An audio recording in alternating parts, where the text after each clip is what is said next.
প্রথম পাঠশালা হলো তার মা। আব্বা তো সারাদিন টাকা ইনকামের জন্য, হালাল রুজির জন্য বাইরে যান। একজন সন্তানকে ভরণ পোষণের জন্য দায়িত্ব হচ্ছে সারাদিনের তার মা। মা আল্লাহওয়ালা হবে, সন্তানটা দেখবে মা নামাজ পড়ছে, সন্তানটা দেখবে মা কোরআন পড়ছে, সন্তানটা দেখবে মা কত সুন্দর আদব ওয়ালি হয়ে আছে। এগুলো দেখে ওই সন্তানটার মনে একদিন আস্তে আস্তে ইসলামের ভালোবাসা, ইসলামের আদর্শ তার হৃদয়ে পরিস্ফুটিত হবে। জোরে বলুন সুবহানাল্লাহ। কিন্তু মা যদি ধার্মিকা না হয়, মা যদি আল্লাহ ওয়ালি না হয়, মা যদি পর্দাশীল না হয়, আল্লাহর কসম কোনদিনের জন্য সন্তানগুলোকে নেক বানানো যাবে না। আপনার নাম শুনেছেন বিশ্ববিখ্যাত ইসলামিক বৈজ্ঞানিক, ইসলামিক স্কলার ইমাম গাজ্জালি রহমাতুল্লাহ আলাইহি। ইমাম গাজ্জালি রহমাতুল্লাহ আলাইহি তার আর একজন ভাই ছিলেন, তার নাম হচ্ছে ইমাম আহমদ গাজ্জালি রহমাতুল্লাহ আলাইহি। ছোটবেলা তার এতিম হয়ে যায়। আম্মাজান অতি কষ্ট করে তাদেরকে লালন পালন করেন। তবে মা ছিলেন খুব ধার্মিকা, মা ছিলেন খুব আল্লাহ ওয়ালি। তার প্রধান চেষ্টা ছিল আমার সন্তানগুলো আল্লাহ ওয়ালা হবে, থাক আমার স্বামী নেই, থাক তাদের পিতা নেই, আমার সাধ্যমতো আমি চেষ্টা করব। ইমাম গাজ্জালি রহমাতুল্লাহ আলাইহি তিনি লিখছেন, আমার মা খুব চেষ্টা করেছেন, এক পর্যায়ে আমাদেরকে খুব শিক্ষা, উচ্চ শিক্ষায় শিক্ষিত করেছেন। ইমাম গাজ্জালি রহমাতুল্লাহ আলাইহি লিখছেন, আমাদের মা, আমাদের জননী অতি কষ্ট করে কখনো খেয়েছেন, কখনো খাওয়া হয়নি, পরের বাড়ি কাজ করেছেন, কিন্তু চেষ্টা ছিল, লক্ষ্য ছিল, উদ্দেশ্য ছিল একটাই, আমার দুই সন্তানকে জান্নাতি তৈরি করব, আমার দুই সন্তানকে মানুষের মতো মানুষ তৈরি করব। খুব গভীর ভাবে কথা বুঝুন। ইমাম গাজ্জালি বলছেন, এক পর্যায়ে আমরা তৈরি হলাম বড় বড় জগৎ বিখ্যাত আলিম, কিন্তু আমরা মায়ের কাছে তখনো পর্যন্ত আমরা ততটুকু পর্যন্ত সান্ত্বনা পাই নাই যে আমরা বিশাল কিছু হয়েছে। ইমাম গাজ্জালি রহমাতুল্লাহ আলাইহি তিনি একজন মসজিদের ইমাম ছিলেন এবং বিশাল বড় খতিব ছিলেন, ইসলামিক স্কলার, ইসলাম সম্পর্কে সুন্দর জ্ঞান রাখতেন। ইমাম গাজ্জালি রহমাতুল্লাহ আলাইহি বলছেন, আমার আর এক ভাই তিনি বাড়িতেই নামাজ পড়তেন, আমি যে মসজিদে ইমামতি করতাম আমার পিছনে তিনি নামাজ আদায় করতেন না। আমার মুসল্লিরা বলল, ইমাম সাহেব আপনি আমাদের ইমাম, সারা বিশ্বে আপনার নাম, আপনার সুনাম সুখ্যাতি, কিন্তু আপনার ভাই কেন আপনার পিছনে নামাজ আদায় করে না? আপনার ভাই কেন আপনার পিছনে নামাজ পড়ে না? ইমাম গাজ্জালি রহমাতুল্লাহ আলাইহি কথাটা একটু মাইন্ডে নিলেন, বাড়ি এসে বললেন, আম্মা জান আপনি আমার ভাইকে একটুখানি বোঝাবেন যেন আমার পিছনে তিনি নামাজ পড়েন, এ সম্পর্কে মানুষ কিন্তু প্রশ্ন তুলছে, ব্যাপারটা আমার কাছে ভালো লাগছে না।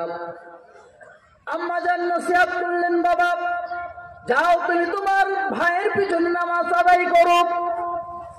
ইমাম গাজ্জালি রাহমাতুল্লাহ আলাইহি বলছেন, তারপরে আমার ভাই সেই দিন আমার পিছনে নামাজ আদায় করতে আসলেন, কিন্তু নামাজ আদায় করলেন প্রথম রাকাতে আমার সঙ্গে নামাজ যথারীতি আদায় করলেন, কিন্তু দ্বিতীয় রাকাত হওয়ার সঙ্গে সঙ্গে আমার ভাই চলে গেলেন। নামাজের পরে আমার মুসল্লিরা রিপোর্ট দিচ্ছে, হুজুর আপনার ভাই নামাজ পড়তে আসতো না সেটা তো ভালো কথা ছিল, তবুও কিন্তু নামাজ পড়তে এসেছে, এক রাকাত হওয়ার সঙ্গে সঙ্গে আপনার ভাইটা চলে গেল, কি ব্যাপার? ইমাম গাজ্জালি বলছেন, আমার বিষয়টা আরো খারাপ লাগলো, চলে গেলাম মায়ের কাছে, বললাম মা আমার পিছনে নামাজ আদায় করতো না, তবু একটা ব্যাপার ছিল, কিন্তু এক রাকাত নামাজ আদায় করার পরে কেন আমার ভাই চলে আসলো? জিজ্ঞাসা করো মা। জিজ্ঞাসা করলো। ইমাম আহমদ গাজ্জালি রহমাতুল্লাহ আলাইহি তিনি বলছেন, মা আমি আমার ভাইয়ের পিছনে নামাজ আদায় করছিলাম, কিন্তু নামাজ আদায় করতে করতে দেখতে পেলাম প্রথম রাকাতে আমার ভাইয়ের মনটা যথারীতি আল্লাহর দিকে ছিল, নামাজটা সঠিকভাবে আদায় করছিল। কিন্তু দ্বিতীয় রাকাতে যখন উঠতে যাচ্ছিলাম আমার কাশফের দরওয়াজা খুলে গেল। আমি দেখতে পেলাম, আমি আমার অন্তর্দৃষ্টিতে দেখতে পেলাম, বুঝতে পারলাম আমার ভাইয়ের অন্তরটা আল্লাহর দিকে নাই। আমার ভাইয়ের অন্তরটা মাসআলা মাসাইলের চিন্তায় মগ্ন হয়ে গিয়েছে, আল্লাহর দিকে তার মনটা নাই। সেই জন্য আমি নামাজ ছেড়ে চলে এসেছি।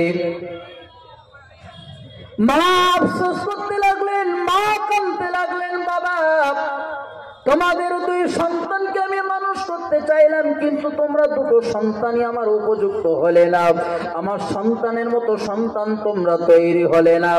ইমাম গাজ্জালী রাহমাতুল্লাহ আলাইহি বলছেন, মা কি করব, নামাজে একটু মনটা তো সরে গিয়েছে, কিন্তু শরিয়াতে মাসআলা মাসাইল তো নিয়ে চিন্তা করছিলাম।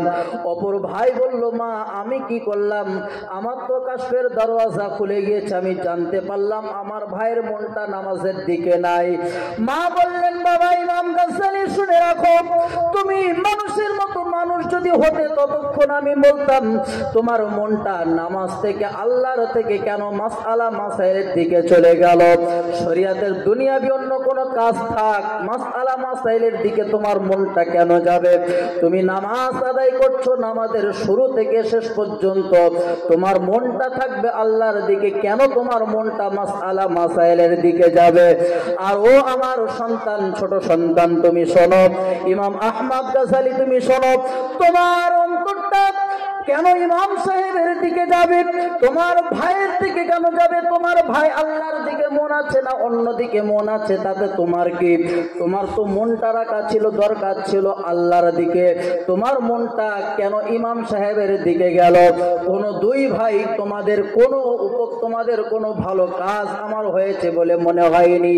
যদি আল্লাহর দিকে তোমাদের মনোনিবেশটা সম্পূর্ণ থাকতো, তবে আমি মনে করতাম তোমরা আমার উপযুক্ত সন্তান হয়েছ। মা ধমক দিলেন, সঙ্গে সঙ্গে বাচ্চারা বলল, মা আমাদের বড় ভুল হয়ে গিয়েছে, আপনি আমাদের ক্ষমা করুন। মা আদর্শ হওয়ার কারণে, মায়ের সূক্ষ্ম জ্ঞান থাকার কারণে, মা সূক্ষ্ম জ্ঞানের আল্লাহ ওয়ালি হওয়ার কারণে সন্তানগুলো এতটুকু অন্যায়কে মেনে নেয়নি বলে তারাও যেমন জান্নাতি হয়েছেন, ইনশাআল্লাহ তাদের আম্মাজানকেও জান্নাতে নিয়েই তবে ছাড়বে। কথা বলুন ঠিক না বেঠিক? একটুখানি ঘটনার দিকে খেয়াল করুন তো। নামাজের দিক থেকে, নামাজের আগে একটা মাসআলা পড়ছিল, মনটা সেদিকে গিয়েছে। আমাদের মতো মনটা ব্যবসার দিকে যায়নি, হাত থেকে কি আনতে ভুলে গিয়েছি, কি বাজারে গিয়ে কি নেব, এদিকে মন নয়, একটু শরিয়াতের দিকে মন গিয়েছে, তাতে মা অসন্তুষ্ট। আরে ভাইয়ের কাশফের দরজা খুলে গিয়েছে, বুঝতে পারছে আমার ভাইয়ের মনটা আল্লাহর দিকে না, একটু অন্যদিকে সরিয়ে গিয়েছে। কত বড় জিনিস, কত বড় দরজা।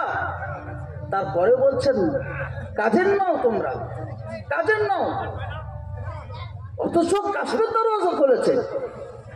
আমাদের সন্তানদের কাশফের দরজা খুললে মা মনে চাপড় হয়ে যেত, আর কিছু লাগবে না, হয়ে গেছে। কিন্তু মা কত আল্লাহওয়ালা না হলে, কত খোদাবিরও না হলে এত সূক্ষ্ম বিষয়টাকে ধরতেন। বললেন যে না, এতটুকু তোমাদের দ্বারা শোভা পায় না, তোমরা আল্লাহওয়ালা। চলে বলো সুবহানাল্লাহ। মায়ের আদর্শ হওয়ার কারণে, মা খোদাবির হওয়ার কারণে তারাও জগৎ বিখ্যাত আল্লাহওয়ালা হয়েছেন। সুতরাং মা যদি আল্লাহওয়ালা হয়, মা যদি পর্দা নাশিরা হয়, ইসলামে নারীদের তো প্রচুর অবদান। বিশ্বনবী সাল্লাল্লাহু আলাইহি ওয়াসাল্লাম গারে হিরা থেকে কোরআনকে অবতীর্ণ হওয়ার পরে বাড়ি ফিরেছেন, কম্পিত স্বরে বলছেন, খাদিজা জাম্মিলুনি জাম্মিলুনি, আমাকে চাদর চড়িয়ে দাও, আমি কাঁপছি। ইন্নী খাশিতু আলা নাফসি, বুখারী শরীফের একেবারে প্রথম নম্বরের দিকে হাদিসটি রয়েছে।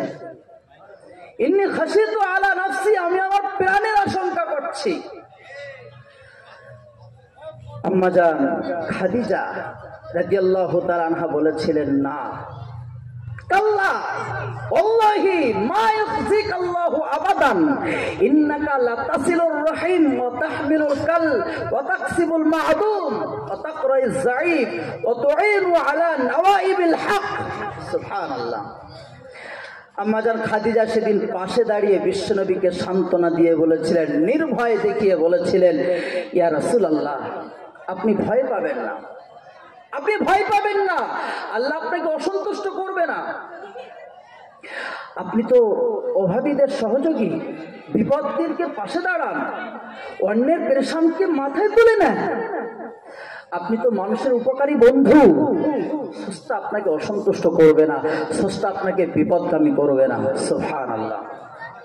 বিশ্বনবী তার স্ত্রীর এমন সুন্দর সুপরামর্শে সাহস ফিরে পেয়েছিলেন এবং তিনি সর্বতল ইসলাম গ্রহণ করে বিশ্ববাসীকে দেখিয়ে দিয়েছিলেন। সুবহানাল্লাহ। ইসলামে নারীদের যে অবদান, একথা বলে শেষ করা যাবে না। আল্লাহ রাসূল সাল্লাল্লাহু আলাইহি ওয়াসাল্লাম যখন কাফেরদের অত্যাচারে হেরা গুহায় আত্মগোপন করেছেন, গারে সুরে আত্মগোপন করেছেন, বিশ্বনবী সাল্লাল্লাহু আলাইহি ওয়াসাল্লামের একেবারে বাল্যকালের বন্ধু হযরত আবু বকর সিদ্দিক রাদিয়াল্লাহু তাআলা আনহুর কন্যা আসমা রাদিয়াল্লাহু তাআলা আনহা বিশ্বনবী সাল্লাল্লাহু আলাইহি ওয়াসাল্লামের কাছে খাদ্য দিয়ে আসেন, আব্বার কাছে খাদ্য দিয়ে আসেন, আবার চলে আসেন। একদিন, দুদিন, 3 দিনের মাথায় দেখলেন, বিশ্বনবী দেখলেন আসমার মুখের উপরে একটা খুব কঠিন পর্যায়ের চড় মারার দাগ। বিশ্বনবী বললেন, আসমা, কি হয়েছে মা? কি জন্য তোমার মুখের উপরে এমন আঁচড়ের দাগ, চড়ের দাগ আছে? হযরত আসমা কেঁদে ফেললেন, ইয়া রাসূলুল্লাহ, ইয়া হাবিবাল্লাহ, হুজুর।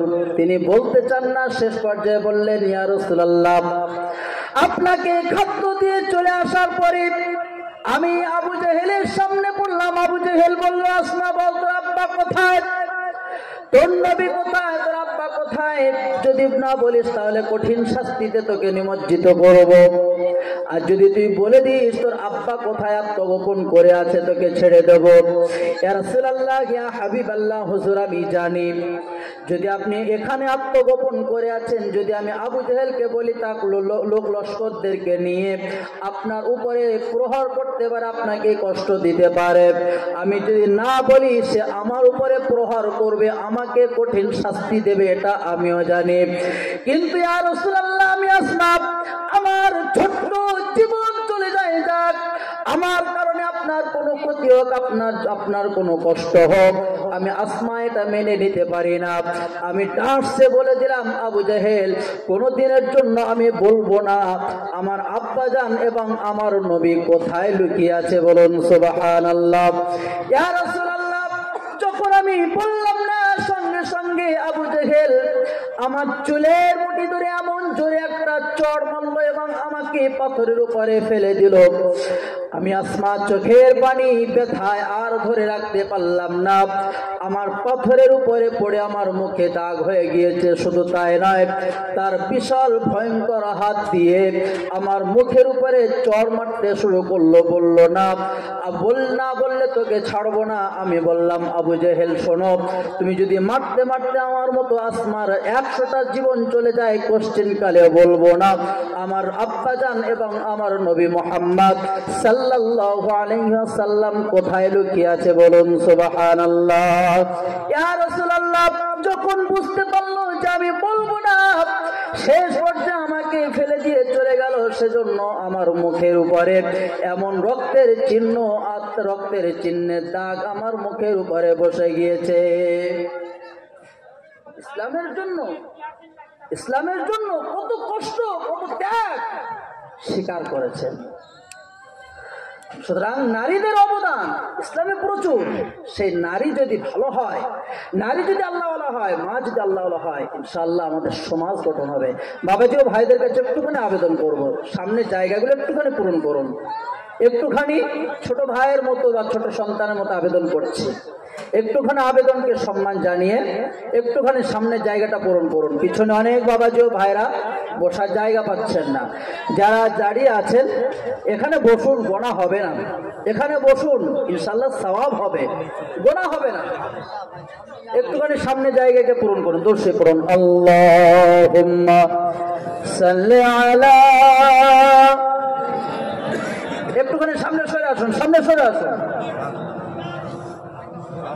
وعلى آل سيدنا مولانا محمد।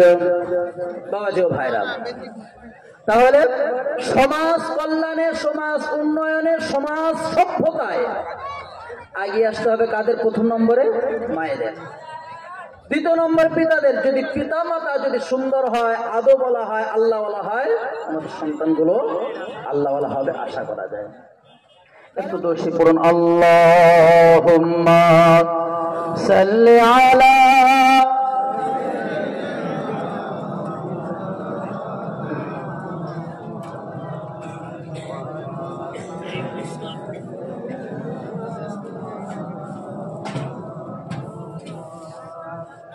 আমার মৌতের নিদান কালে আসিও গো নবীজি আমারি শিয়রে, দেখিব আপনাকে নয়ন ভরে। ইয়া রাসূলুল্লাহ ইয়া হাবিবাল্লাহ, ইয়া রাসূলুল্লাহ ইয়া হাবিবাল্লাহ। মুনকার নকির আসিয়া সওয়াল করবেন বসাইয়া, মুনকার নকির আসিয়া সওয়াল করবেন বসাইয়া, দিয়েন গো পরদা দয়ার নবী উঠাইয়া, সালাম জানাবো কদম চইয়া। ইয়া রাসূলুল্লাহ ইয়া হাবিবাল্লাহ, ইয়া রাসূলুল্লাহ ইয়া হাবিবাল্লাহ। আল্লাহুম্মা সাল্লি আলা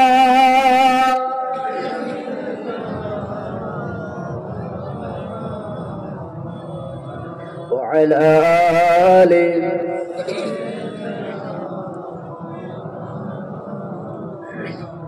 হাদিসে পড়েছি দেখিলে আপনার, হাদিসে পড়েছি দেখিলে আপনার, জীবনের গোনা যাই গো ঝরে, দিয়েন গো দেখা দয়া করে। ইয়া রাসূলুল্লাহ ইয়া হাবিবাল্লাহ, ইয়া রাসূলুল্লাহ ইয়া হাবিবাল্লাহ। আমার মৌতের নিদান কালে আসিও গো নবীজি আমারি শিয়রে, দেখিব আপনাকে নয়ন ভরে। ইয়া রাসূলুল্লাহ ইয়া হাবিবাল্লাহ, ইয়া রাসূলুল্লাহ ইয়া হাবিবাল্লাহ। আল্লাহুম্মা সাল্লি আলা